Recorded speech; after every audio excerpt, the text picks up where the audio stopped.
Hello and good evening to all of you. Let's begin our revision class of electricity. एक बार quick revision कर लेते हैं. Previous class में हम लोगों ने क्या पढ़ लिया था? प्रीवियस क्लास में हमने ग्रेविटेशनल फोर्स और इलेक्ट्रोस्टैटिक फोर्स के बीच में कंपेयर किया था. Electrostatic force and gravitational force के बीच में कंपैरिजन किया था. कोई बता सकता है क्या? बादल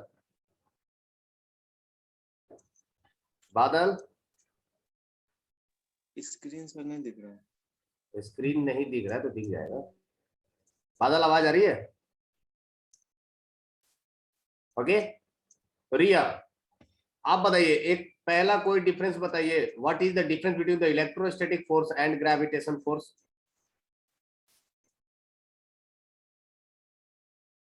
रिया यस या कोई एक डिफरेंस Sir, बताइए. हाँ yes sir. Electrostatic force is due to charge. Sorry, हाँ बोलिए. माइक ऑफ था. हाँ बोलो बोलो बोलो बोलो बोलो. तो इलेक्ट्रोस्टैटिक फोर्स होता है ड्यू टू चार्ज और ठीक है. ग्रेविटेशनल फोर्स होता है due to mass. Very good very good. अगला कौन बताएगा? अंकित राज. पिछले मेरी क्लासेस चल रहे हैं फिर भी मैं बोर हो रही हूँ. अंकित यस सर. बोलिए. What is the difference between the electrostatic force and gravitation? एक डिफरेंस हो गया है. इलेक्ट्रोस्टैटिक चार्ज की वजह से होता है, ग्रेविटेशन मास की वजह से. What is the second difference? जल्दी बोलो. नहीं याद है? अनुराग हाँ सर. जल्दी. Second difference. इलेक्ट्रोस्टैटिक में कांटेक्ट में नहीं होता है, ग्रेविटेशन में कांटेक्ट होता है. दो ग्रेविटेशन में कांटेक्ट होता है. क्या अच्छा. कुछ भी. Akash Anand yes sir. जल्दी से बोलो. Second difference.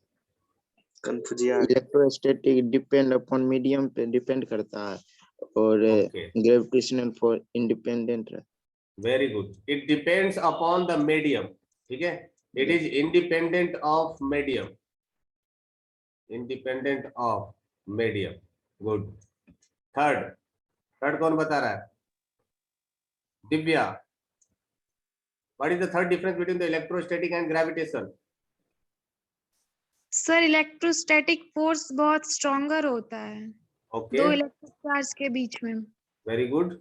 और सर ग्रेविटेशनल फोर्स दो मास के बीच में होता है और ये वीक होता है. वीकेस्ट फोर्स होता है.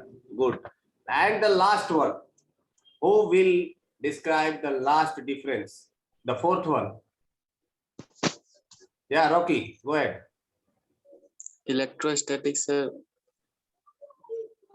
सिर्फ ये अट्रैक्टिव भी होता है, रिपल्सिव भी होता है. Gravitation Very good. बस attractive होता है. It could be attractive plus repulsive, लेकिन ग्रेविटेशनल फोर्स सिर्फ और सिर्फ अट्रैक्टिव इन नेचर ही होता है. सो that is the summary of last class. Last class में हम लोगों ने इन चीजों के ऊपर डिस्कशन किया था. Now let's go ahead with the next. देखिए, मैंने इलेक्ट्रोस्टैटिक फोर्स के बारे में बात किया था. इलेक्ट्रोस्टैटिक फोर्स कूलम्स लॉ के बारे में डिस्कशन भी हो गया था और हम लोगों ने एक फॉर्मूला भी पढ़ लिया था. Electrostatic force is equal to होता है K(Q1Q2) by R square. K(Q1Q2) by R square.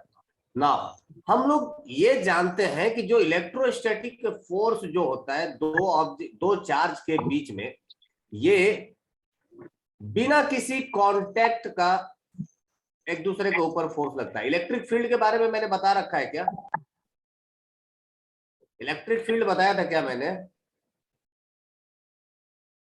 Anyone? Yes Okay. Sir बताए थे.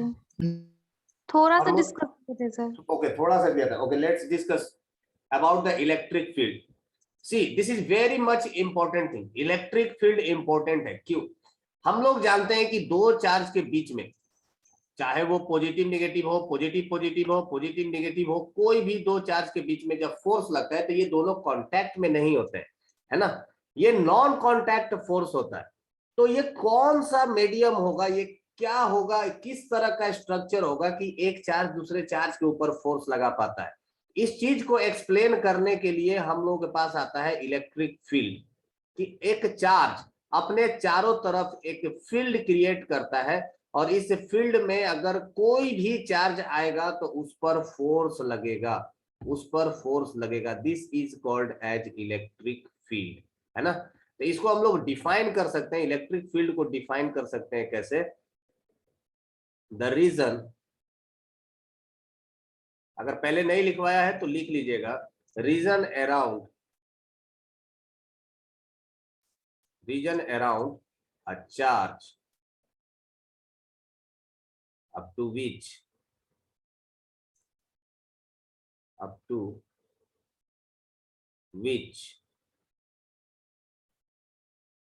another charge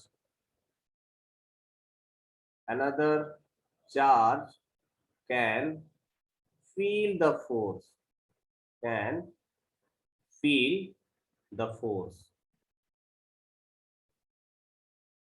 है ना।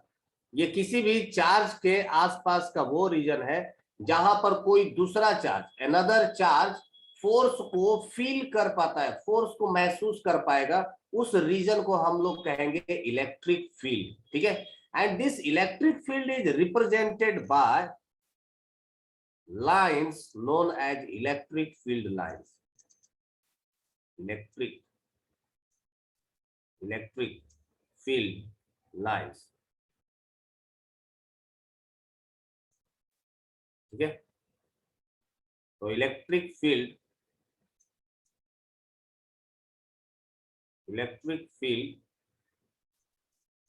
is represented by imaginary lines,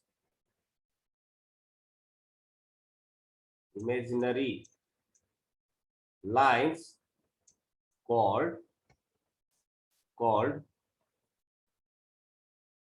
electric field line, electric field line. It is just like magnetic field, ठीक है। जैसे magnetic field होता था, magnetic field lines होते थे, वैसे ही इलेक्ट्रिक फील्ड होता है और इलेक्ट्रिक फील्ड लाइंस भी होते हैं, है ना। इलेक्ट्रिक फील्ड लाइंस भी होते हैं। चलिए नेक्स्ट, आपको ये बात समझ में आ गई होगी। अब हम लोग नेक्स्ट पार्ट पर बढ़ते हैं और वहां पर मैं आपको बताता हूं कि property of electric field lines क्या होना चाहिए। देखिए, इसको आप कंपेयर कर सकते हो मैग्नेटिक फील्ड लाइन से।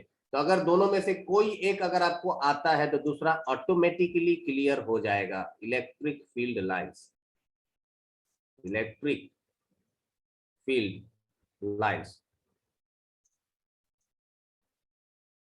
Electric field lines. इसके बारे में मैंने नहीं लिखवाया था ना, या पहले लिखवा चुका हूं? नहीं लिखवा। ओके, अरे देखिए, इलेक्ट्रिक फील्ड लाइंस क्या होता है? इलेक्ट्रिक फील्ड लाइंस बेसिकली, ये डेफिनेशन तो हो ही गया कि ये इलेक्ट्रिक फील्ड को रिप्रेजेंट करता है ना। बेसिकली जो इलेक्ट्रिक फील्ड लाइंस होता है, पॉजिटिव चार्ज और नेगेटिव चार्ज की वजह से इसका जो डायरेक्शन होगा, the direction of electric field lines, electric field line can be drawn by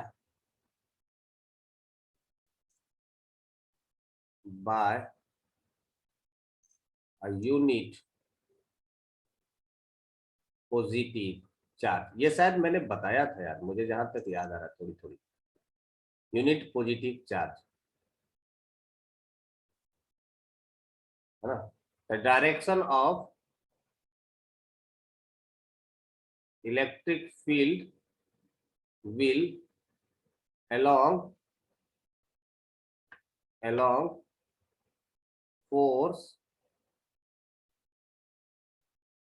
along the force acting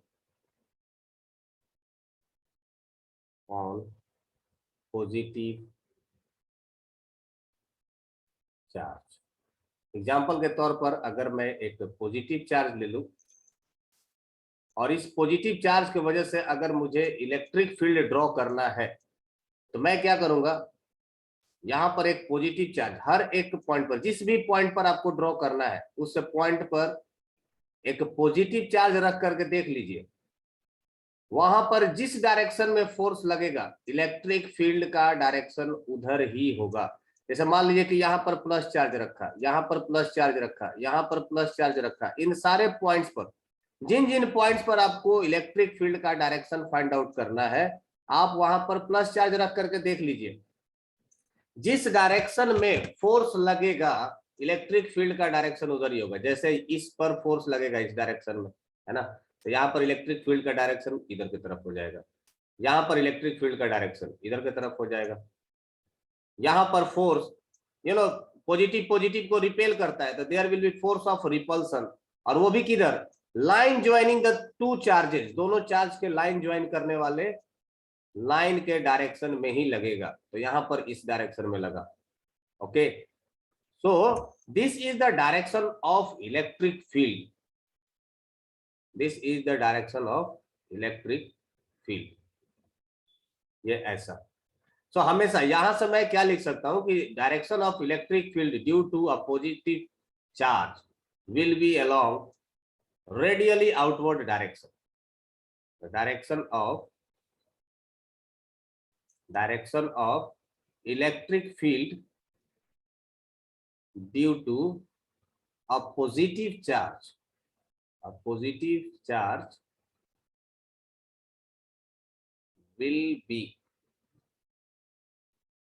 will be along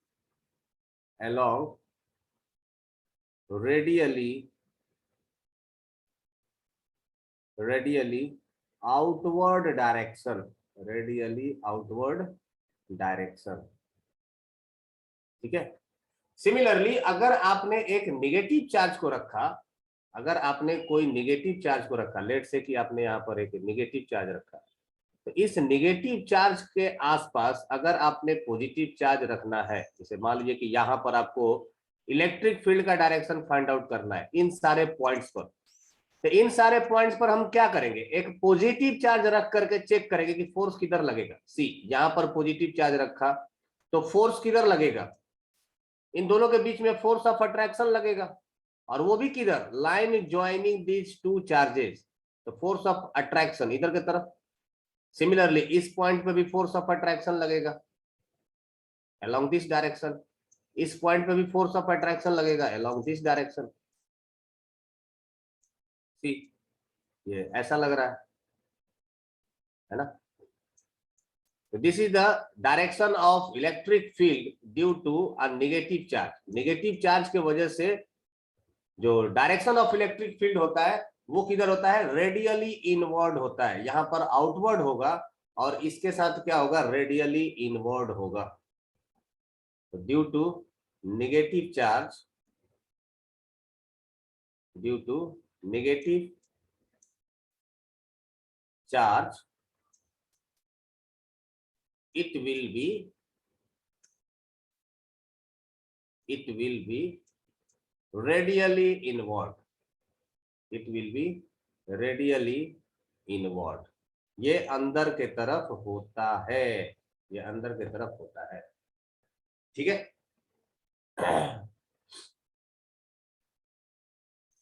अच्छा आप लोग बताइए, हम लोग बैटरी जानते हैं, यू नो बैटरी, बैटरी का सिंबल ये होता है पॉजिटिव एंड नेगेटिव, ठीक है, ये रहा पॉजिटिव चार्ज और ये रहा नेगेटिव चार्ज। आप में से कोई मुझे बता सकता है कि इन दोनों में से किस टर्मिनल का एनर्जी ज्यादा होगा? एनी वन ऑफ यू, कोई भी आंसर कर सकता है, इन दोनों टर्मिनल में से पॉजिटिव और नेगेटिव में से एनर्जी किसका ज्यादा होना चाहिए?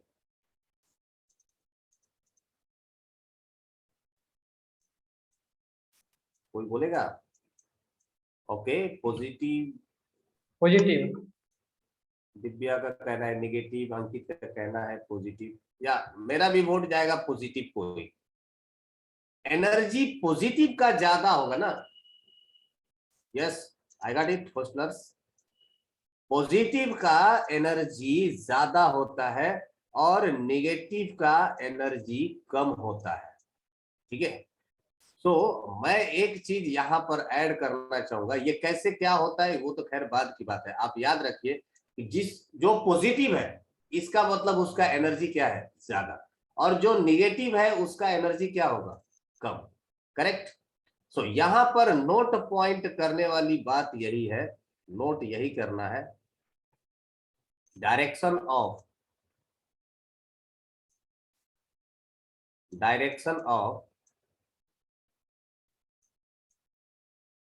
direction of electric field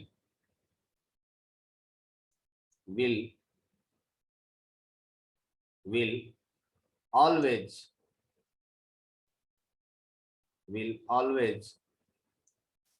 from high potential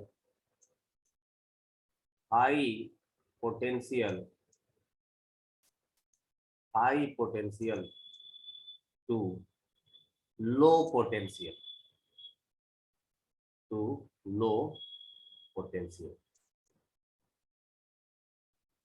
ठीक है। ये चीज हमेशा ध्यान में रखिएगा, इससे आपको आइडिया क्या लगता है। देखो यहाँ पर पॉजिटिव चार्ज है, अगर पॉजिटिव चार्ज है इसका मतलब पॉजिटिव चार्ज के नजदीक क्या होगा, हाई पोटेंशियल, और इससे दूर क्या होगा, लो पोटेंशियल। तो इलेक्ट्रिक फील्ड का देखो डायरेक्शन किधर है, हाई पोटेंशियल से लो पोटेंशियल। करेक्ट। ये कुछ इसी तरह से है कि जैसे मान लीजिए कि पानी तीसरे फ्लोर पर है, आप ग्राउंड फ्लोर पर है, तो पानी का फ्लो किधर होगा, थर्ड फ्लोर से ग्राउंड फ्लोर के तरफ, ना कि ग्राउंड फ्लोर से थर्ड फ्लोर के तरफ। करेक्ट। ऑटोमेटिकली ये किधर आएगा, ऊपर से नीचे के तरफ। दैट मींस हाई एनर्जी से, हाई पोटेंशियल से लो पोटेंशियल के तरफ। सो इलेक्ट्रिक फील्ड का जो डायरेक्शन होता है वो किधर से होता है, हाई पोटेंशियल से लो पोटेंशियल के तरफ। यहां पर भी आप देख लीजिए, यहां पर जो नेगेटिव साइन है इसका मतलब क्या है, this is negative energy, this represents negative energy. So this is low potential energy, और यहां पर इधर से क्या हो जाएगा, हाई पोटेंशियल एनर्जी। इसलिए इलेक्ट्रिक फील्ड का डायरेक्शन इधर के तरफ है। ये बात समझ में आई? इस चीज को समझने में किसी को दिक्कत है? ओके। अब मैं आपसे एक सवाल पूछने जा रहा हूं। अगर मैं इस पॉजिटिव चार्ज के बगल में यहां पर एक निगेटिव चार्ज रख दिया, निगेटिव चार्ज, तो ये निगेटिव चार्ज किधर जाएगा, towards positive, away from positive? बोलो बोलो। Away from positive. रियली? ये निगेटिव चार्ज पॉजिटिव चार्ज से दूर जाएगा कि पास जाएगा? पास जाएगा। नजदीक जाएगा ना? Yes sir. Yes, towards positive charge. लेकिन एक चीज और शायद आप लोग गौर फरमाएंगे कि अगर ये टुवर्ड्स पॉजिटिव जा रहा है, इसका मतलब लो पोटेंशियल से हाई पोटेंशियल की तरफ जा रहा है। एम आई राइट और नॉट? Yes sir. ये दुनिया का एक पहला ऑब्जेक्ट ऐसा मिलेगा जो लो एनर्जी से हाई एनर्जी अपने आप जा रहा है। सुने, आप लोग को कुछ अजूबा नहीं लगेगा, मुझे पता है आप लोग को कुछ अजूबा नहीं लगेगा, लेकिन अजूबा तब लगेगा, कुछ ऐसा समझ लीजिए लग रहा है कि झरना नीचे से नहीं, झरना ऊपर से नीचे नहीं आ रहा है, नीचे से ऊपर जा रहा है ना।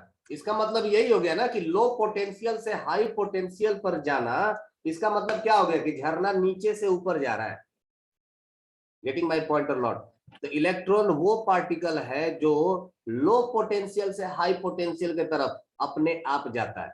ठीक है, मैं ये क्यों बता रहा हूं आप थोड़ी देर में समझ जाएंगे इस बात को, है ना। जब मैं, ये तो हो गया इलेक्ट्रिक फील्ड के प्रॉपर्टी के बारे में कि अलग अलग चार्ज के वजह से जो इलेक्ट्रिक फील्ड होता है उसका प्रॉपर्टी क्या होना चाहिए, किस डायरेक्शन में होना चाहिए, कैसे डायरेक्शन फाइंड आउट करेंगे। किसी को डाउट है क्या? ओके, इलेक्ट्रिक फील्ड को हम लोग रिप्रेजेंट कैसे करते हैं? Electric field is represented by electric field is represented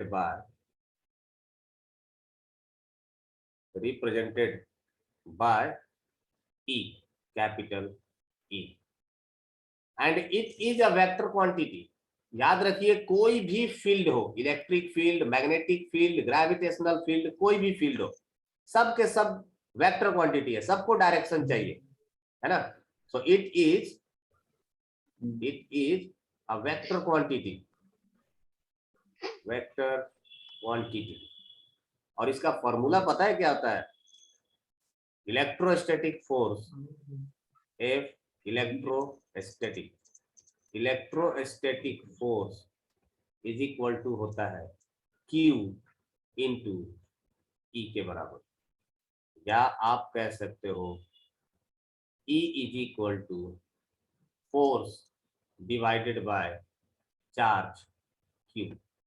अब ये कई बार कॉम्पिटिटिव एग्जाम में आप लोग के लेवल पर, कंपटीशन के एग्जाम में ये क्वेश्चन पूछ दिया जाता है। What is the unit of electric field? तो क्या आप बता सकते हो कि यूनिट ऑफ इलेक्ट्रिक फील्ड क्या होगा? दैट विल बी न्यूटन पर कूलम,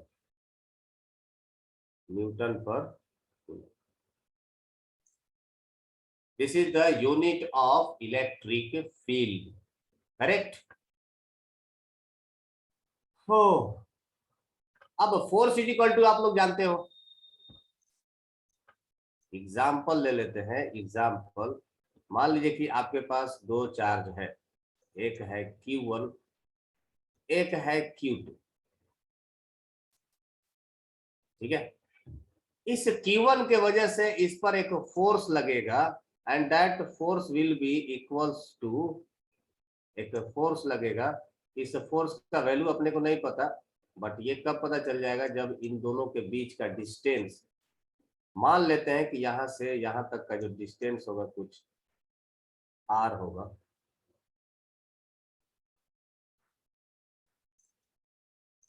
यहां से इन दोनों चार्ज के बीच का डिस्टेंस अगर R है, तो इनके बीच का जो फोर्स होगा that force will be equals to K Q1 Q2 divided by R square. अगर मुझे इस चार्ज के वजह से इलेक्ट्रिक फील्ड फाइंड आउट करना है, तो मैं तो यही बोलूंगा ना कि ये जो फोर्स होगा that will be equals to electric field due to Q1, electric field due to Q1, ठीक है, इनटू, डायरेक्ट मल्टीप्लाई कर देता हूं, E इंटू Q1 के बराबर, not Q1, it is Q2, तो Q2 इंटू Q2 कट जाएगा, तो यहां से इलेक्ट्रिक फील्ड का वैल्यू क्या आ जाएगा? कि Q1 बाय R स्क्वायर। मतलब इस चार्ज के वजह से जो इलेक्ट्रिक फील्ड का जो वैल्यू होगा that will B K Q1 by R square होना चाहिए, K Q1 by R square होना चाहिए। इस फॉर्मूले का यही मतलब हुआ, ठीक है, ठीक है भाई। हालांकि इतना डिटेल में आपको जाने की जरूरत नहीं है, मैं बस सिर्फ आपको एक्सप्लेन कर दिया। You know the electric field, मैं इस चीज का इस्तेमाल करने वाला हूं, इलेक्ट्रिक फील्ड का आपको इस्तेमाल बहुत जगह आने वाला है। Let's begin our the next topic, current. तब आपको आइडिया लगेगा कि why I am telling about this electric field. Let's put the heading current, और यहीं से आपका बोर्ड का सिलेबस स्टार्ट होता है, यहां से आपका बोर्ड का सिलेबस स्टार्ट होता है, ठीक है। करंट, करंट किसको कहते हैं? कोई बता सकता है? Yes, sir. What is current? Yes, sir. बोलो बोलो बोलो बोलो बोलो। A rate of flow of electric cross section area is called. Okay, flowing of charge called current. तो फिर सिर्फ फ्लो ऑफ चार्ज को करंट कह सकते हैं क्या? ठीक है, टॉपिक ने बोला कि flow of charge is current, flow of charge is current. क्या ये इतना ही स्टेटमेंट करेक्ट है? ओके, वो सर। अंकित ने कहा कि नहीं, the rate of flow of charge through a cross section area. एक चीज इसमें और छूट रहा है, मैंने एक और चीज पर फोकस करके आप लोगों को बताया था कि नेट चार्ज भी इंपॉर्टेंट है ना। जितना the rate of flow of charge important है, उतना ही the flow of net charge भी उतना ही इंपॉर्टेंट स्टेटमेंट है। तो मैं करंट को डिफाइन करूंगा, rate of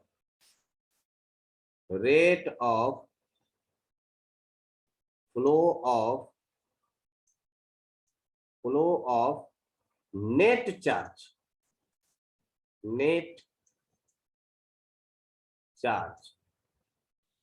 through a cross section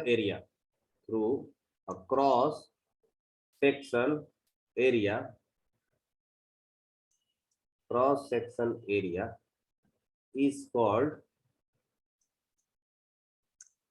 current। ठीक है, अब देखिए हर एक वर्ड का अपना अपना मतलब है। द रेट ऑफ फ्लो का मतलब क्या हो गया, है ना। द रेट ऑफ फ्लो का मतलब हो जाता है the flow per unit time. Rate of flow, इसका मतलब है, देखो ये जो वर्ड है ना, रेट ऑफ, ये फिजिक्स का जान है ना। ये हर जगह ये वर्ड इस्तेमाल किया जाता है। इक्विलिब्रियम चार्ज में भी होगा। अनुराग, इक्विलिब्रियम चार्ज का मतलब मैं नहीं समझा, आप क्या कहना चाहते हो? इक्विलिब्रियम चार्ज का मतलब क्या? What is equilibrium charge means what? Okay, you don't want to ask. Rate of flow, मैंने बोला रेट ऑफ को एकदम अंडर मार्क कर लीजिए, ये वर्ड हमेशा काम होगा। रेट ऑफ का मतलब क्या होगा? Per unit time. रेट का मतलब हो जाता है पर यूनिट टाइम, देखिए हर जगह रेट का अलग अलग मतलब है। आप मार्केट में जाएंगे, रेट का मतलब हो जाता है रुपया पर यूनिट केजी, है ना। आप जाते हो सब्जी खरीदने या कोई सामान खरीदने, तो आप बोलते हो ना कि क्या रेट है, तो रेट का वहां पर ऑटोमेटिक मतलब क्या है कि कितने रुपया में कितना KG. The simple meaning is कितने रुपए में कितना केजी। फिजिक्स में रेट का मतलब हो जाता है कि पर यूनिट टाइम, एक सेकंड में कितना, है ना, एक सेकंड में कितना। तो यहां पर क्या पूछा गया? रेट ऑफ फ्लो मतलब एक सेकंड में कितना फ्लो करेगा। इसका मतलब यही हो गया ना कि एक सेकंड में कितना फ्लो करेगा। एक सेकंड में कितना फ्लो करेगा, कितना फ्लो। रेट ऑफ फ्लो का मतलब यही हो गया, है ना। Of the net charge, again the net charge is very much important. Why this is important is because see, net charge मैंने क्यों बोला? क्योंकि अगर आपने नॉर्मल चार्ज लिया तो लेट से कि ये हमारे पास एक पाइप है और इस पाइप के पास ये एक क्रॉस सेक्शन एरिया हो गया। Here it is a cross section area, ये भी हो गया क्रॉस सेक्शन एरिया। ठीक है, हमारे पास इलेक्ट्रॉन्स है, बहुत सारा इलेक्ट्रॉन्स है। ये रहा इलेक्ट्रॉन, मैंने 4 इलेक्ट्रॉन ऐसे ड्रॉ किया, 4 इलेक्ट्रॉन ऐसा ड्रॉ किया, ये 4 इलेक्ट्रॉन ऐसा ड्रॉ किया। इन चारों इलेक्ट्रॉन का वेलोसिटी इधर की तरफ है। ये चारों इलेक्ट्रॉन इधर जाने वाले हैं, ये इधर गया, ये इधर गया। ठीक है, सिमिलरली ये भी 4 इधर गए, 4 इधर गए, है ना, 4 इधर गए। अगर मैंने इस बीच वाले को, इस पॉइंट को मैंने बोला कि ये चलो क्रॉस सेक्शन एरिया मेरा ये रहेगा, ये पॉइंट से लेकर के ये पॉइंट तक। अब एक सेकंड में ये चारों इलेक्ट्रॉन इधर जाएंगे और ये भी 4 इलेक्ट्रॉन इधर जाएंगे, करेक्ट। टोटल नेट चार्ज इस साइड से इस साइड कितना गया? What is the net charge flow? बोलो। The Q net passing through passing through this cross section area AB, passing through cross section AB will be zero, will be zero. Why? Because जितना electron इधर गया उतना ही electron इधर भी गया। Rocky बिना किसी पोटेंशियल डिफरेंस का इलेक्ट्रॉन फ्लो करेगा, because electron always is in motion. ये आप लोग केमिस्ट्री में पढ़े हो ना, इलेक्ट्रॉन हमेशा फ्लो करेगा, हमेशा मूव करते रहता है ना। जैसे आपका रूम है, रूम के अंदर गैस के पार्टिकल्स हमेशा फ्लो करते रहते हैं, isn't it? तो वैसे ही इलेक्ट्रॉन भी है, इलेक्ट्रॉन हमेशा गोल गोल गोल गोल घूमते रहता है। तो आप कह सकते हो कि चलो ठीक है, इलेक्ट्रॉन का ब्राउनियन मोशन होता है, इलेक्ट्रॉन इधर उधर भटकते रहता है, सब जगह गोल गोल घूमते रहता है। तो किसी भी क्रॉस सेक्शन एरिया के अंदर से ये पास कर जाएगा, तो पास करेगा तो एज पर डिफिनेशन इसमें करंट आना चाहिए, बट ये करंट नहीं आता है, ऑटोमेटिक प्रोड्यूस नहीं होता है, बिकॉज कि किसी भी क्रॉस सेक्शन एरिया के थ्रू जो नेट चार्ज फ्लो करता है विदाउट इलेक्ट्रिक फील्ड वो होता है जीरो। ऐसा एज्यूम किया जाता है कि जितना चार्ज इस साइड से इधर जाएगा उतना ही चार्ज, अगर इधर से इधर गया उतना ही चार्ज इधर से इधर भी गया, तो ओवरऑल नेट चार्ज का फ्लो कितना हो गया? जीरो। जब नेट चार्ज फ्लो ही नहीं किया तो करंट का कोई भी वैल्यू नहीं आएगा, है ना। तो Q net passing through cross section AB will be zero in this condition.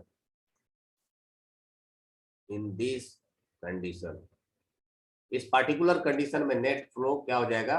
Zero. इसलिए I नेट भी क्या हो जाएगा? जीरो। कोई भी करंट नहीं आएगा। मेरी बात समझ में आई? इसलिए नेट चार्ज इंपॉर्टेंट है, कितना चार्ज नेट ट्रांसफर हो रहा है, that is the important. Through a cross section area, again the cross section area. Cross section area किसको कहते हैं? What is cross section area? The cross section area is the area perpendicular to flow of charge.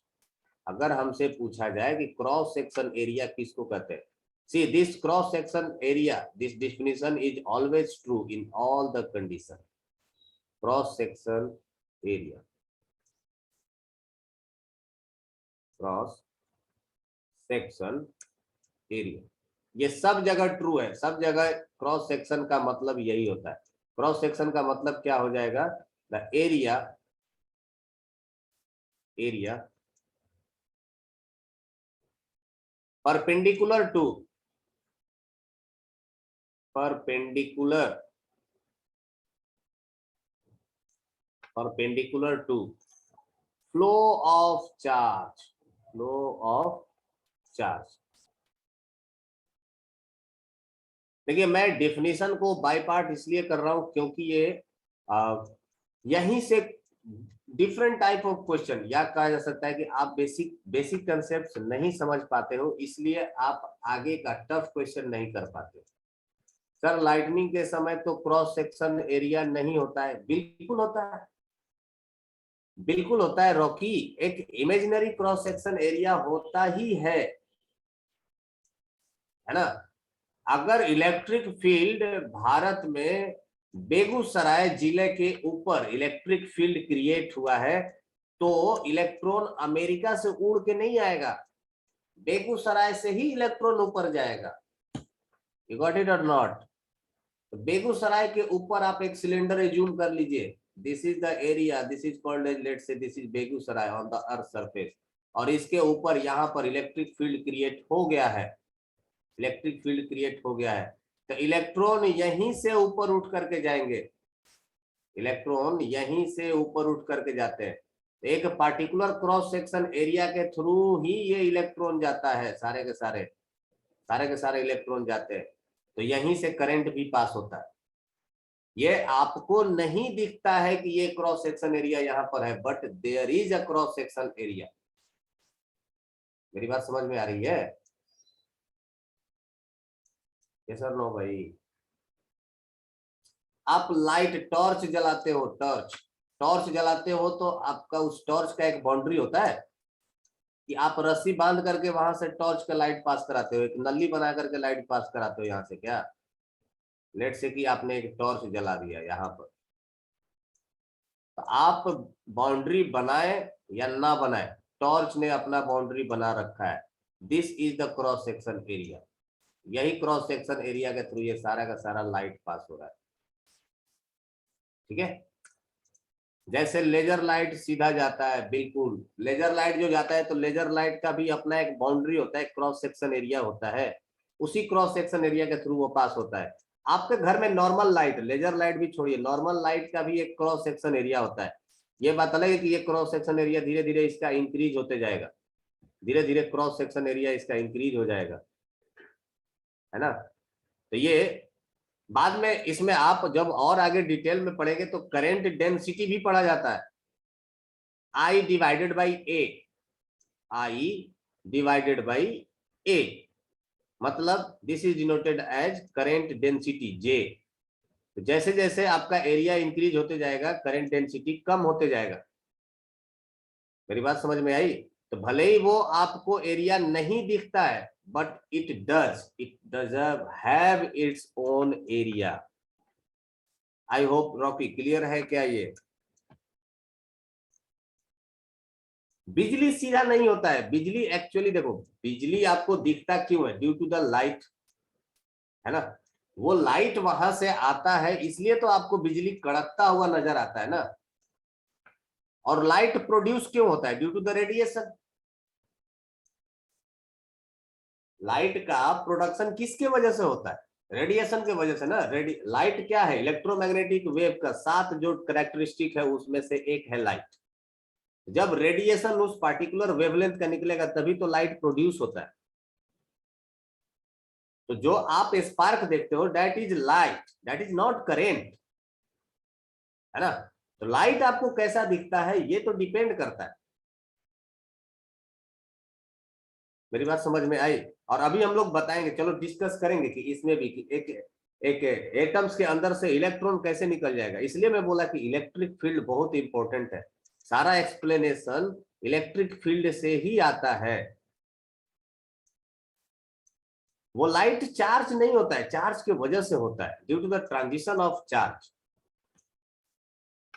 ये देखो, ये ऊपर का बादल हो गया क्लाउड, और इसके बीच का ये यहाँ पर छोटे छोटे एयर के मॉलिक्यूल्स हो गए, एयर के मॉलिक्यूल्स हो गए, है ना। ये एयर के मॉलिक्यूल्स हो गए। अब ये एयर के मॉलिक्यूल्स अलग अलग शेप के होते हैं, अलग अलग इनका केमिकल प्रॉपर्टीज होता है। अब इलेक्ट्रिक फील्ड यहाँ से बादल से जमीन के तरफ तो कांस्टेंट है सबके लिए, इलेक्ट्रिक फील्ड सबके लिए कांस्टेंट है। अब इनमें से कौन सा एटम आयोनाइज हो जाएगा कौन जानता है? इसमें से किस इलेक्ट्रॉन के किस एटम के पास से इलेक्ट्रॉन निकल करके बाहर निकल जाएगा? Who knows? No one knows. कभी ये इलेक्ट्रॉन निकलेगा, कभी यहां से इलेक्ट्रॉन निकल जाएगा, कभी यहां से इलेक्ट्रॉन निकल जाएगा, कभी यहां से इलेक्ट्रॉन निकल जाएगा। There is not a fixed pattern कि चलो इसके बाद अब इसके नीचे वाले का निकलेगा, इसके बाद इसके नीचे वाले एटम का निकलेगा, ऐसा तो है नहीं ना। आप कपड़ा फाड़ते हो तो सीधा फटता है क्या? कभी कपड़ा फाड़ते हो ऐसे तो वो जरूरी है कि एकदम सीधा एक लाइन से फटेगा? जहां से वीक होगा वहां से फट जाएगा, टूट जाएगा वो। या सर नो भाई? नहीं आ रहा है समझ में?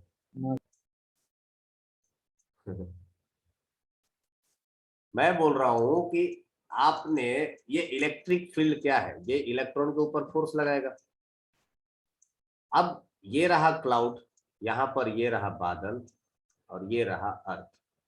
इस क्लाउड और अर्थ के बीच में बहुत सारे गैस के छोटे छोटे मॉलिक्यूल्स होंगे। अच्छा, इस गैस के मॉलिक्यूल्स के अंदर भी तो इलेक्ट्रॉन होगा ना? Yes sir. तो जैसे ही ये इलेक्ट्रिक फील्ड क्रिएट होगा, इनके गैस के मॉलिक्यूल्स के इलेक्ट्रॉन पर भी फोर्स लगेगा, किधर? ऊपर के तरफ। यस और नो? Yes sir. अब ये तो जरूरी नहीं है ना कि हमेशा, अगर यहाँ पर एक एटम है, गैस का एक एटम है, इससे एक इलेक्ट्रॉन निकल करके ऊपर गया, तो जरूरी है क्या कि उसके नीचे वाले एटम से भी इलेक्ट्रॉन निकल के जाएगा, उसके नीचे वाले एटम से भी निकल करके जाएगा? ऐसा जरूरी नहीं है ना। It could be random. किसी एक एटम से इलेक्ट्रॉन निकल सकता है। जस्ट लाइक अगर आप कपड़े को टीयर करते हो, आप कपड़े को फाड़ते हो, मान लीजिए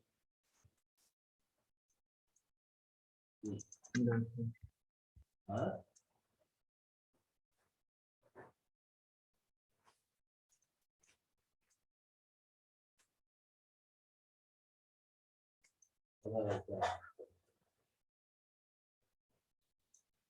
लेट्स सी कि मेरे पास ये एक ऑब्जेक्ट है, ठीक है।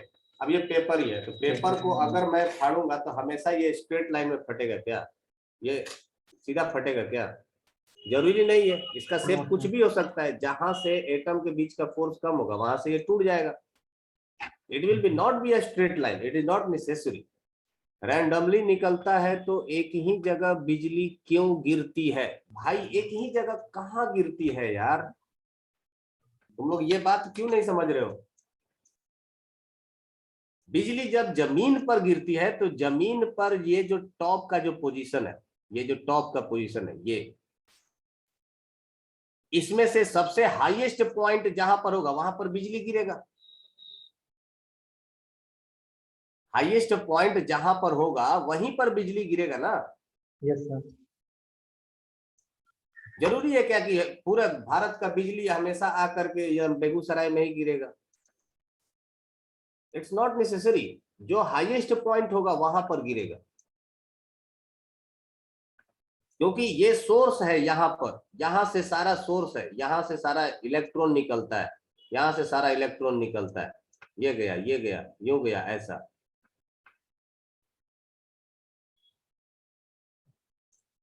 खाई जमीन का है, बात नहीं न कर रहा है। रैंडम इलेक्ट्रॉन भी सर वहीं से जाएगा? रैंडम इलेक्ट्रॉन, इलेक्ट्रॉन जाने का सिर्फ एक ही रास्ता है क्या? सी, मैं क्या बोल रहा हूँ, इलेक्ट्रॉन अर्थ से भी जाएगा और एटमॉस्फेयर में बैठे मॉलिक्यूल से भी जाएगा। ऐसा कोई जरूरी है क्या कि इसे सारा इलेक्ट्रॉन अर्थ से जाएगा और बीच में जो एटम्स होंगे उसको बोलेगा कि तुम रुको, तुम इलेक्ट्रॉन नहीं देगा, मेरे पास बहुत है, मैं दे रहा हूं। The major electron provider will be earth. और इस क्लाउड और अर्थ के बीच का जो मॉलिक्यूल्स हैं, जो आयंस हैं, इनके पास भी तो इलेक्ट्रॉन है, ये भी तो दे सकते हैं। हाँ सर। तो यहां से भी जा सकता है इलेक्ट्रॉन, इलेक्ट्रॉन अर्थ से भी जाता है, इलेक्ट्रॉन सब जगह से जाता है, से भी जाता है, आपके बॉडी से भी इलेक्ट्रॉन जाता है, आपको फील नहीं होता है ना। But sometimes it happens. ऐसे बहुत सारे वीडियोज हैं इंटरनेट पर, आप देख सकते हो कि क्लाउड है बाहर और आदमी का बाल रोए खड़े हो गए हैं। किसके वजह से? Due to the sack of electron. अब ये जरूरी नहीं कि सर वहां पर हुआ, हमारे यहाँ क्यों नहीं होता है? नहीं होता है मतलब नहीं होता है, नॉट पॉसिबल। सर हाँ, बोले ठंडी में ऐसा काहे होता है कि मतलब एक धूप में जाने से या फिर मतलब या गर्मी आने से? पूछना क्या चाहते हो? ये पूछना तो पूछा नहीं। मतलब एकाएक देह में अजीब फील होने लगता है। अब ये अजीब फील होने वाला बीमारी हमको नहीं है, तुमको होगा तो तुम बताओ, मुझे तो सुमित को नहीं होता है, पता। सुमित को होता है। अब तुम लोग टाइम पास कर रहा है। वो इलेक्ट्रॉन कहाँ जाता है? वो किसी और एटम में जाता है क्या? Will have discussion after this class. मैं 5 बजे के बाद मैं यहाँ पर बैठा रहूंगा एंड विल डिस्कस आधे 1 घंटे तक कि वो इलेक्ट्रॉन निकलता कहाँ से है, किस तरह का स्ट्रक्चर होता है। बिकॉज बाकी लोग को अगर नहीं समझ में आएगा तो फिर वो क्लास उनके लिए बोरिंग हो जाता है ना। तो रॉकी एंड जो भी है, कौन है, Anurag, will discuss after class. Okay, you stay both the peoples. फिलहाल बाकी लोग का तो टाइम वेस्ट नहीं करते, जिसको डाउट होगा वो क्लास के बाद पूछ लेगा। Okay sir. चलिए फिलहाल आ जाते हैं। क्रॉस सेक्शन एरिया ये हो गया, area perpendicular to flow of charge. इस चार्ज के फ्लो होने के परपेंडिकुलर जो भी एरिया होगा उसको हम लोग क्रॉस सेक्शन एरिया कहेंगे। लेट्स से दिस इज, अच्छा, cross section area, this is a wire, rectangular wire, और इस रेक्टेंगुलर वायर के अंदर इलेक्ट्रॉन फ्लो कर रहा है। अब इलेक्ट्रॉन फ्लो करने का अगर डायरेक्शन ये है, अगर इलेक्ट्रॉन फ्लो इस डायरेक्शन में कर रहा है ना, इलेक्ट्रॉन फ्लो इस डायरेक्शन में कर रहा है कुछ ऐसा, तो जो ये डायरेक्शन है इसका परपेंडिकुलर एरिया होगा ये वाला, ये जो एरिया होगा this will be the perpendicular to flow of electron, और इसी को हम लोग कहेंगे cross section area. This is cross section area, area, ठीक है। तो हम लोग को ये एरिया कंसीडर करना है, ये वाला एरिया नहीं, ये जो रेड कलर वाला जो एरिया है this is not cross section area, ये भी क्रॉस सेक्शन एरिया नहीं होगा, this is not cross section area. सिर्फ इसके दो ही क्रॉस सेक्शन एरिया होंगे, ये और ये जो जब निकल रहा होगा तब, ठीक है।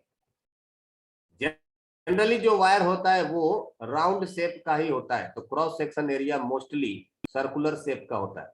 जैसे ये एक वायर है, इस वायर का क्रॉस सेक्शन एरिया कैसा होगा, सर्कुलर, क्योंकि यहाँ पर जो इलेक्ट्रॉन का फ्लो है ये हमने माना है इलेक्ट्रॉन कुछ इस डायरेक्शन में फ्लो कर रही होगी। This will be my cross section area, ठीक है। चलिए, तो आई होप ये पॉइंट आप लोगों को समझ में आ गया होगा कि रेट ऑफ फ्लो का मतलब हो गया कि से एक सेकंड में कितना फ्लो करेगा। नेट चार्ज का मतलब हो जाता है कि टोटल चार्ज किसी क्रॉस सेक्शन एरिया को कितना फ्लो करेगा, है ना। इधर से इधर कितना गया, इधर से इधर कितना गया, इससे अपने को टोटल चार्ज पता चल जाता है। Through a cross section area is called current. अब करंट उसी को हम लोग कहते हैं। सो मैथमेटिकली हम लोग करंट का फॉर्मूला लिख पाते हैं, I is equal to C. Current is denoted by, current is denoted by I, and that is equals to charge per unit time, Q divided by T। Q का unit होता है coulomb, time का unit होता है coulomb per second, ठीक है, coulomb per second. तो coulomb per second को ही एक साइंटिस्ट के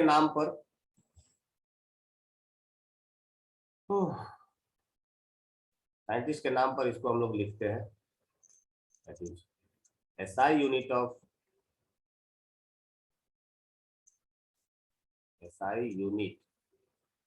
करंट इज एम्पियर,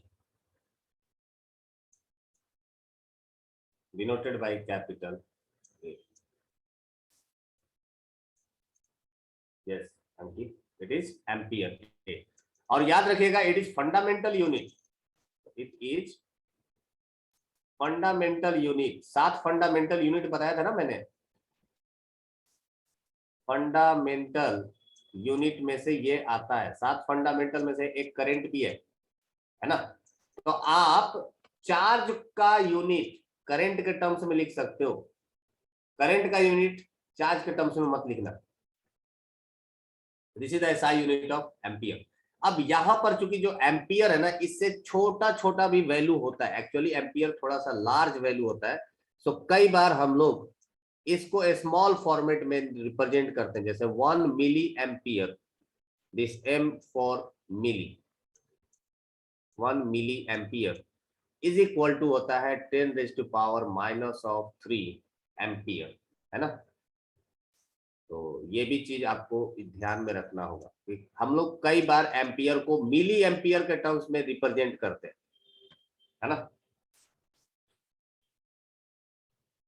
चलिए, यहां तक क्लियर है। करंट का आपने यूनिट देख लिया, करंट का फॉर्मूला देख लिया। करंट का फॉर्मूला बहुत इंपॉर्टेंट है, I is equal to Q/T, मतलब current is equal to charge divided by time, that will be the current. चलिए नेक्स्ट हम लोग आगे बढ़ते हैं कि बेसिकली ये जो करंट है ये आता कैसे है, एक्चुअली ये फ्लो कैसे करता है। यहां पर इंपॉर्टेंट रोल आएगा इलेक्ट्रिक फील्ड का। मैं बोलूंगा how does current flow. how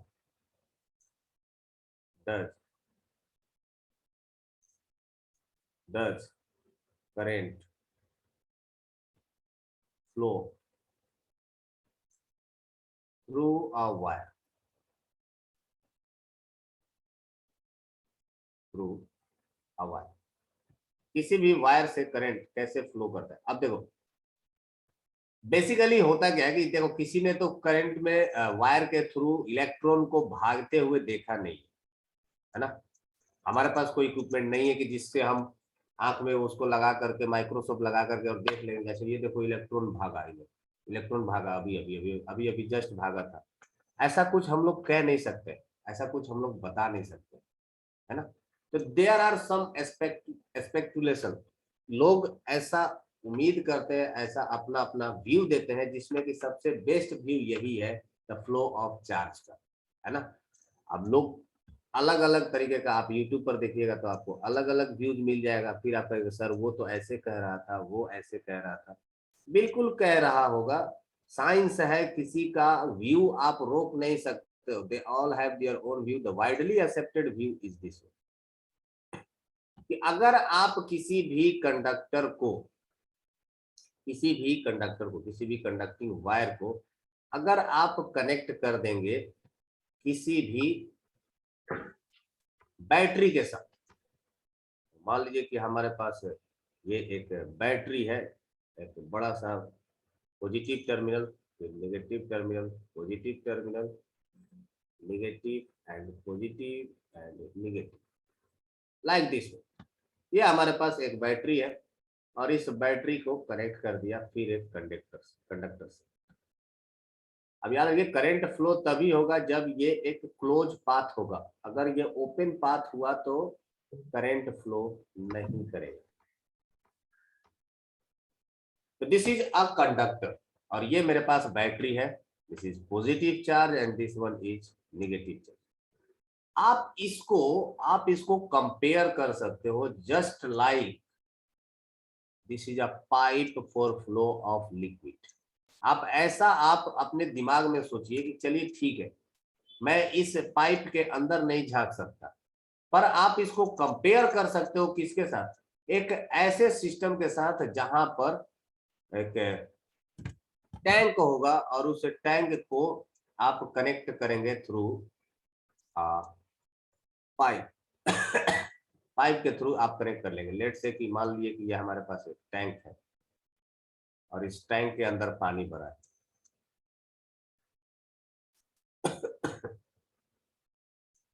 tank के अंदर पानी भरा हुआ है और ये ग्राउंड है। तो ग्राउंड पर जैसे ही हम लोग इसको पाइप से कनेक्ट करेंगे, this pipe is nothing but the conductor. जो आप कंडक्टर वायर, कंडक्टिंग वायर को जो आप इमेजिन कर रहे हो, ये वही वो वायर है। अब जैसे ही आप इसको कनेक्ट करेंगे, सी this is high potential, high energy, this is low potential, low energy. तो हाई पोटेंशियल से जो फ्लूइड होगा वो बह करके कहाँ आएगा? जमीन के तरफ।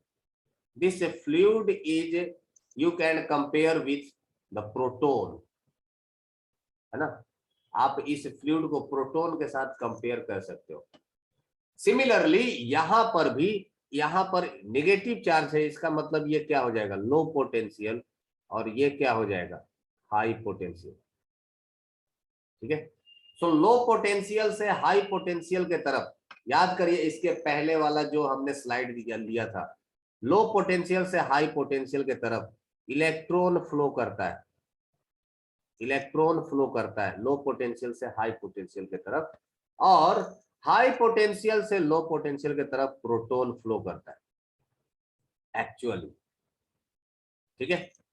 अब ये प्रोटॉन के बारे में लोग बहुत बाद में जाने कि अच्छा एक्चुअली प्रोटॉन तो फ्लो कर ही नहीं सकता, तो लोग प्रोटॉन के फ्लो को ही डायरेक्शन ऑफ करंट मान लिए, जिसको कन्वेंशनल करंट भी माना जाता है। बट एक्चुअल में करंट जो फ्लो करता है वो कौन सा फ्लो करता है? चार्ज के वजह से, और वो चार्ज कौन सा है? इलेक्ट्रॉन है। इलेक्ट्रॉन लो पोटेंशियल से हाई पोटेंशियल के तरफ फ्लो करता है। That means that electron will go from here to here and like this way. ये इलेक्ट्रॉन का फ्लो ऑफ पाथ होगा, है ना? This is the flow of electron. ये कुछ इस तरह से इलेक्ट्रॉन फ्लो हो करके यहाँ पर आएगा और ये इस पॉइंट पर आकर के इन होगा। ओके, एक्चुअल में फ्लो क्या करता है? इलेक्ट्रॉन, है ना? लेकिन आप एज्यूम कर सकते हो कि चलो ठीक है, प्रोटॉन भी तो फ्लो कर सकता है। एज्यूम कर सकते हो ना थोड़ी देर के लिए कि चलो ठीक है, इलेक्ट्रॉन को रहने देते हैं, प्रोटॉन को ही फ्लो करा देते हैं। तो the direction of flow of proton, यहां से मैं लिख सकता हूं कि direction of current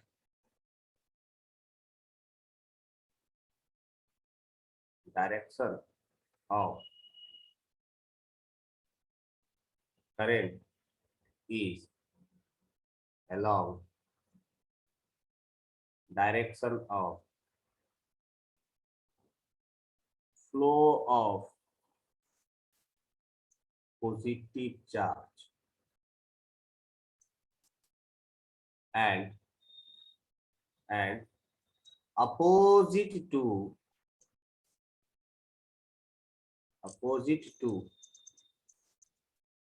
flow of negative charge. जो करंट का डायरेक्शन होगा वो पॉजिटिव चार्ज के फ्लो के डायरेक्शन में होगा, जबकि जो करंट का डायरेक्शन होगा वो opposite to the flow of negative charge भी होगा। तो बोथ आर ट्रू, या तो डायरेक्शन ऑफ पॉजिटिव चार्ज और करंट का सेम होगा, या direction of current opposite to flow of negative charge भी होगा। द बोथ आर ट्रू, है ना? दोनों की दोनों सही है। अब समझिए, मैं इस छोटे से सेक्शन को मैं जूम करना चाहता हूं। इस छोटे से सेक्शन के बारे में मैं अलग से डील करना चाहता हूं, ठीक है? इसको जरा जूम करिए यहाँ पर, लेट्स जूम इट। यहाँ पर क्या हो रहा होगा? ये कोई एक वायर है, इसका क्रॉस सेक्शन एरिया पहले कुछ ऐसा था, ठीक है? So before we applying the electric field, इसके अंदर के जो इलेक्ट्रॉन्स होंगे they are moving here and there, ये कुछ ब्राउनियन मोशन कर रहे होंगे। इलेक्ट्रॉन का मोशन का कोई पाथ नहीं होगा, कोई इधर जा रहा है, कोई इधर जा रहा है ना? कोई ऐसा फिक्स्ड पाथ नहीं है। they all are moving like this one, ये सब कुछ ऐसा घूम रहे हैं। They don't have a fixed path. I hope ये क्लियर होगा। This is before applying या before connecting with the battery. Before connection with battery. Connection with battery. ये बैटरी से पहले के कंडीशन है कि सारे के सारे इलेक्ट्रॉन का मोशन इधर उधर हो रहा है। जैसे ही ये भाई साहब बैटरी से कनेक्ट किया होगा, क्या हुआ होगा? ऑल ऑफ द सडन की करंट आ गया। सी, जैसे ही ये बैटरी से कनेक्ट किया, यहां पर ये पॉजिटिव टर्मिनल, ये नेगेटिव टर्मिनल, तो एक इलेक्ट्रिक फील्ड क्रिएट हो गया होगा इस कंडक्टर के थ्रू। किधर? सी, पॉजिटिव, ऐसा ऐसा और एक ऐसा। Actually it is not a straight line, actually it is a kind of loop. एक लूप फॉर्म होता है पॉजिटिव और नेगेटिव के बीच में, है ना? तो आप कह सकते हो कि ये कंडक्टर के थ्रू एक इलेक्ट्रिक फील्ड क्रिएट हो गया, और इस इलेक्ट्रिक फील्ड के वजह से इन इलेक्ट्रॉन्स के ऊपर फोर्स लगना शुरू हो गया। किस डायरेक्शन में? याद रखिए, अगर इलेक्ट्रिक फील्ड का डायरेक्शन इधर के तरफ है तो इलेक्ट्रॉन पर फोर्स किधर लगेगा? इसके अपोजिट डायरेक्शन में, मतलब सारे इलेक्ट्रॉन पर फोर्स लगने लगा टुवर्ड्स दिस डायरेक्शन। और वैसे भी सोचिए ना कि ये यहाँ पर क्या है? पॉजिटिव, यहाँ पर क्या है? नेगेटिव। तो ये निगेटिव निगेटिव को क्या करेगा, रिपेल, और पॉजिटिव निगेटिव को क्या करेगा, अट्रैक्ट। तो ये सारे इलेक्ट्रॉन को अपने तरफ खींचना स्टार्ट कर देगा, सारे इलेक्ट्रॉन इधर भागना स्टार्ट कर देंगे, सब के सब, है ना। ये सारे इलेक्ट्रॉन का मोशन किधर हो जाएगा, इधर के तरफ। अब आप समझ सकते हो कि बिफोर एंड आफ्टर में क्या डिफरेंस है, पहले क्या था और बाद में क्या हुआ। बाद में क्या हुआ, ये पहले इनका मोशन फिक्स्ड नहीं था। तो अगर आप यहां पर एक पर्टिकुलरली क्रॉस सेक्शन एरिया पर बात करते तो हम कह सकते थे कि ठीक है, यहां पर किसी भी इलेक्ट्रॉन का यूनिडायरेक्शनल मोशन नहीं है, एक डायरेक्शन में मूव नहीं कर रहा है, कभी इधर जा रहा है, कभी इधर जा रहा है, कभी इधर जा रहा है, कभी उधर जा रहा है। सो नेट चार्ज ओवरऑल इस क्रॉस सेक्शन एरिया के थ्रू क्या होगा, 0। तो बैटरी को कनेक्ट किए बिना इस कंडक्टर में कोई भी करंट नहीं था, पर जैसे ही आपने बैटरी को कनेक्ट किया अब इनका मोशन यूनिडायरेक्शनल हो गया, मतलब सारे के सारे इलेक्ट्रॉन एक डायरेक्शन में भागना स्टार्ट किए, कोई रिटर्न नहीं आया वापस। तो मैं क्या बोलूंगा कि यहां से सिर्फ और सिर्फ इलेक्ट्रॉन पास कर रहे हैं, सिर्फ और सिर्फ इलेक्ट्रॉन पास कर रहे हैं। मान लीजिए कि टी टाइम में total n number of electrons pass कर गए, अगर टी टाइम में total n number of electron pass कर गए इन टाइम t, तो मैं क्या बोलूंगा कि इस क्रॉस सेक्शन के थ्रू जो करंट पास हुआ होगा that current will be equals to charge. Charge कितना, n नंबर ऑफ इलेक्ट्रॉन है तो n into charge on 1 electron divided by t। मतलब जो इस क्रॉस सेक्शन एरिया के थ्रू जो करंट प्रोड्यूस होगा that will be I is equal to NE divided by T। This is how current flows through a wire. किसी भी current के through, किसी भी कंडक्टर के थ्रू करंट क्यों फ्लो करता है, बिकॉज ऑफ, पहला तो इसका आंसर ये होगा कि because of free electron. First one is because of free electron, because of free electron। इससे फ्री इलेक्ट्रॉन के वजह से तो करंट फ्लो करता है, पहला रीजन। और दूसरा क्या है, उसका प्रोसेस क्या होगा कि जैसे ही ये बैटरी से कनेक्ट होता है इलेक्ट्रिक फील्ड क्रिएट हो जाता है वायर के अंदर, और ये इलेक्ट्रॉन फ्लो करना स्टार्ट हो जाता है from negative to positive. So direction of current क्या हो जाएगा, that will be opposite to the flow of negative charge. तो direction of flow of current क्या हो जाएगा, पॉजिटिव से नेगेटिव के तरफ। जब इलेक्ट्रॉन प्रोटॉन की तरफ से भागता है तो दोनों अपोजिट चार्ज मिलता होगा ना, तो फिर न्यूट्रलाइज क्यों नहीं हो जाता सर्किट। अनुराग एक्चुअली मैंने बोला कि एक्चुअल में इलेक्ट्रॉन का फ्लो होता है, एक्चुअल में इलेक्ट्रॉन का फ्लो होता है, प्रोटॉन का फ्लो होता नहीं है, बिकॉज प्रोटॉन न्यूक्लियस के अंदर होता है। तो न्यूक्लियस जब टूटेगा तब फ्लो होगा, और जब न्यूक्लियस टूटेगा तो फिर करंट फ्लो नहीं होगा, फिर शहर उड़ेगा, है ना। तो प्रोटॉन का नॉर्मली फ्लो होता नहीं है। अब मान लो कि अगर आप कहते हो कि चलो ठीक है प्रोटॉन नहीं तो कम से कम पॉजिटिव आयन तो फ्लो कर सकते हैं ना, तो बिल्कुल आयन फ्लो करते हैं, आयन फ्लो करते हैं, बीच में टकराते भी हैं, न्यूट्रलाइज भी होता है, फिर पास भी हो जाता है ना। यहां से अगर पॉजिटिव आयन है, इधर से नेगेटिव आयन है, आपस में टकराते हैं, फिर दोनों के बीच में एक फोर्स ऑफ अट्रैक्शन भी होता है, कुछ न्यूट्रलाइज हो जाते हैं, फिर कुछ पार हो जाते हैं। तो यहाँ पोटेंशियल के पास सब मीट भी करता है इलेक्ट्रॉन और प्रोटॉन। बिल्कुल, पोटेंशियल पर आकर के इलेक्ट्रॉन प्रोटॉन मीट तो करते ही है ना, तभी तो जाकर के ये न्यूट्रलाइज हो जाता है और बैटरी धीरे धीरे आपका डिस्चार्ज हो जाता है। अगर नेगेटिव टर्मिनल से इलेक्ट्रॉन, नेगेटिव आयंस उड़ करके पॉजिटिव तक आ जाए तो बैटरी आपका डिस्चार्ज हो जाएगा। फिर आप इसको चार्ज करते हो। चार्ज कैसे करते हो, यहां से वापस इलेक्ट्रॉन को खींच करके यहां पर लेकर के आते हो। इट्स द सेम वे, जैसे आपका पानी अगर ऊपर से नीचे आ गया तो आप वापस क्या करते हो, यहां से एक मोटर लगाते हो और फिर से पानी को क्या कर देते हो, ऊपर पहुंचा देते हो। अगेन आप यहां से मोटर लगाते हो और पानी फिर ऊपर पहुंचा देते हो। This is a cycle. ऐसा तो है नहीं ना कि ये वन टाइमर है, अपने यहाँ से पानी एक बार नीचे आ गया तो वापस अब इसके पास पानी कहाँ बचा, it is discharge. This tank is like battery. इस बैटरी के अगर आपने पानी भरा तब तो ये ठीक है, पानी आपको मिलता रहेगा। एक बार आपने सारा पानी इसका खींच लिया तो वापस से आपको मोटर लगा करके इस पानी को ऊपर चढ़ाना पड़ेगा। That is called as charging. आपका बैटरी अगर एक बार डिस्चार्ज हो गया तो वापस से आपको इस पर वोल्टेज क्रिएट करके, पोटेंशियल डिफरेंस क्रिएट करके यहां से इलेक्ट्रॉन को खींच करके यहां पर पहुंचाना पड़ेगा। That is called as charging. Okay, और कोई दिक्कत? हाँ बिल्कुल रॉकी, आपस में ये टकराते जरूर है, कोलिजन होता है, तभी तो हीट प्रोड्यूस होता है ना। सारा कुछ आइडियल नहीं है। जब ये भाग दौड़ के रेस के चक्कर में कुछ इलेक्ट्रॉन्स आपस में टकराते हैं, जब इलेक्ट्रॉन आपस में टकराता है, कोलिजन होता है, तो हीट प्रोड्यूस होता है।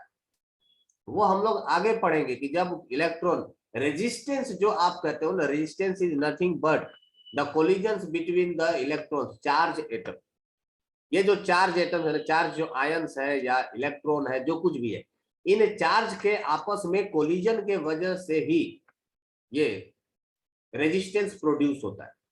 तो रेजिस्टेंस जब हम लोग पढ़ेंगे तब इसके बारे में डिस्कस करेंगे। ओके, सो हाँ बोलो। जैसे एक ऑब्जेक्ट पे जब नेट फोर्स लगता है और जब नेट फोर्स 0 होता है तो उसको बोलते हैं ना कि इक्विलिब्रियम मेंटेन कर रहा है वो ऑब्जेक्ट। तो यहाँ चार्ज में जब नेट चार्ज 0 होगा तो हम उसको बोल सकते हैं कि इक्विलिब्रियम मेंटेन में।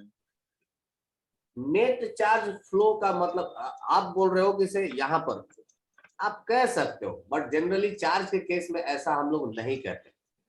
आप कह सकते हो कि आप इधर से जितना चार्ज गया, मान लो कि इधर से क्यू चार्ज इधर ट्रांसफर हो गया और उतना ही क्यू चार्ज यहाँ से इधर ट्रांसफर हो गया, तो क्या इन दोनों में कोई फर्क पड़ा? कोई फर्क नहीं पड़ा। आपने दो टैंक लिया और इस इक्विलिब्रियम बोल सकते हैं। इक्विलिब्रियम का टर्म्स देखो, चार्ज के लिए हम लोग इस्तेमाल नहीं करते। इक्विलिब्रियम या तो ज्यादातर मैकेनिकल स्टेट को रिप्रेजेंट करने के लिए आता है, थर्मल इक्विलिब्रियम होता है, मैकेनिकल इक्विलिब्रियम होता है, केमिकल इक्विलिब्रियम होता है। 3 तरह का इक्विलिब्रियम होता है, चार्ज इक्विलिब्रियम नहीं होता है। ठीक है, टोटल 3 ही तरह का इक्विलिब्रियम के बारे में डिस्कशन किया जाता है। ये चार्ज का ट्रांसफर इधर उधर करना ही, इसी को तो केमिकल इक्विलिब्रियम कहते हैं ना। जितना इधर गया उतना ही इधर गया, वापस आ गया। This is called as chemical equilibrium. The reactant is equal to product is equilibrium. Okay, so that is the end of today's class. Current कैसे फ्लो करता है? That is due to the free electron. और ये free electron move क्यों करता है? Due to the electric field created inside a conductor. Electric field के वजह से इलेक्ट्रॉन नेगेटिव टर्मिनल से पॉजिटिव टर्मिनल पर पहुंचता है। सो flow of current is opposite to flow of negative charge होता है। तो करंट का डायरेक्शन पॉजिटिव से नेगेटिव की तरफ कर दिया जाता है। This is how the current flows through a wire. मैंने आपको दोनों कंडीशन बता दिया, before connecting with the battery, after battery, है ना। This is the condition. Connection से पहले, बैटरी के कनेक्शन से पहले जो मोशन होता है, that is Brownian motion. This was discovered by scientist named brown.